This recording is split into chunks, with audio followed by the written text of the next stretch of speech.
I don't know about what you guys think about the Toronto Maple Leafs, and especially their blue line, but I personally felt that the Leafs really struggled to move the puck at times out of their zone. Like they were good defensively, but they really struggled to move it.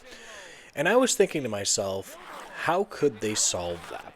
Now, I have long advocated for them moving Morgan Riley. I don't think that he's that good, but here's the problem, and I'll admit this, that if they move Morgan Riley, they are opening up a massive hole in their roster. I mean, they kind of have Ekman Larson, and he moves the puck okay, I think. He's got a nice first pass, but there's not really much else there to move the puck. I mean, Tanev is okay, but he's not like the best skater, but he's really good positionally. And I just think to myself, what are the Maple Leafs going to do there? Like, I actually do think that people are talking about their forward group, but I think that their blue line actually needs a lot of improvements as well. Now, before we do get into the rumors and speculation, I really do want to say that I understand that Morgan Riley has been generally a pretty good playoff performer. He has actually stepped up in the playoffs, and it is difficult to walk away from that, but I have just really not liked his game lately. Now, I understand that he is a new father, and some people are saying, well, that, could make him struggle, which is fair, by the way. But I don't know, some of the plays in Game 7, like, I don't know about you guys, but watching him, like, reach for the puck in terms of, like, not using his body positioning, whenever he's in the defensive zone, like, I really notice him, and that's not something that's not a good thing to say about a defenseman. That's a bad thing to say about a defenseman. That is why the article that we're going to be reading off today is Maple Leafs want another puck-moving D-man. Morgan Riley trade? Despite reports that the Maple Leafs will not ask Morgan Riley to waive his no-trade clause, the team has no real desire to explore a trade, Kiprios reports. He is a logical first place the Leafs could look if they want deeper changes on the roster. For all the Maple Leafs talk of DNA change, you need to make a change. This is the reason why I'm very skeptical as to why the Leafs will actually change a lot of their roster, because you're going to need to hurt feelings. Without, you can't change the DNA without hurting feelings. It's simply impossible. You can't change the DNA without trading players that have been there for a long time. And while it might be kind of weird to do, you're going to have to make people uncomfortable. You're going to have to say, listen, we want this to go smoothly. You did earn your no trade clause, but at the end of the day, the Leafs can make things uncomfortable, and I think that they should. The article continues, Kiprios believes that there will be significant changes in Toronto, starting with Mitch Marner and maybe John Tavares, and adds, the Leafs want to add another puck-moving defenseman, skating defenseman. He says the plan is to find this player regardless of whether Riley stays or goes, and adds how a high-level defenseman they will add may depend on their ability to move Riley's contract.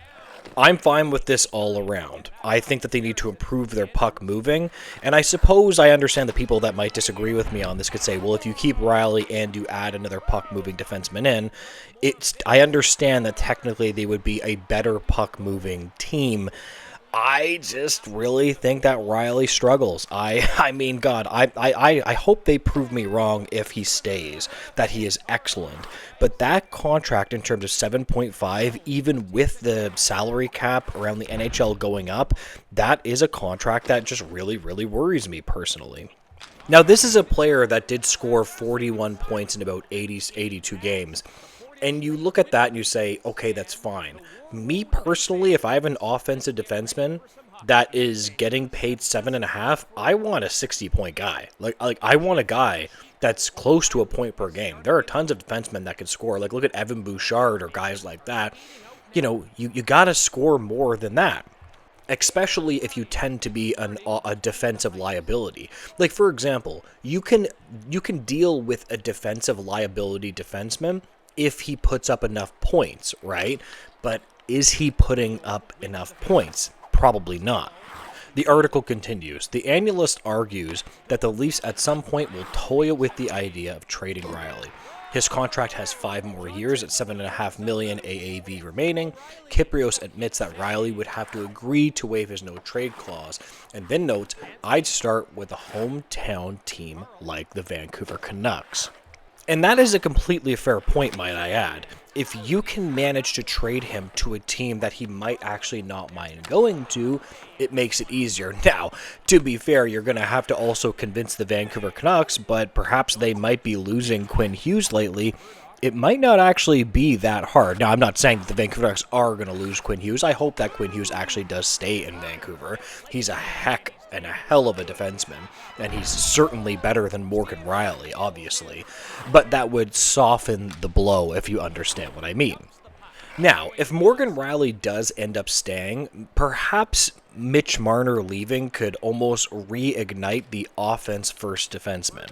You know, perhaps they really are going to need offense on a lot of days because they're losing like a 100-point winger. I don't know about you guys, but I think that Mitch Marner is gone unless I'm wrong. Like, I hope I'm right about this because I think the Maple Leafs do need change, and I would like them to spend money elsewhere on different players. But Morgan Rielly, they're going to need a lot of offense from guys, right? Like, at the end of the day, he is a fantastic regular season player. He just doesn't put it together in big games in the playoffs. Okay, so time for the question of the video. Do you think that the Maple Leafs will actually look to trade Morgan Rielly?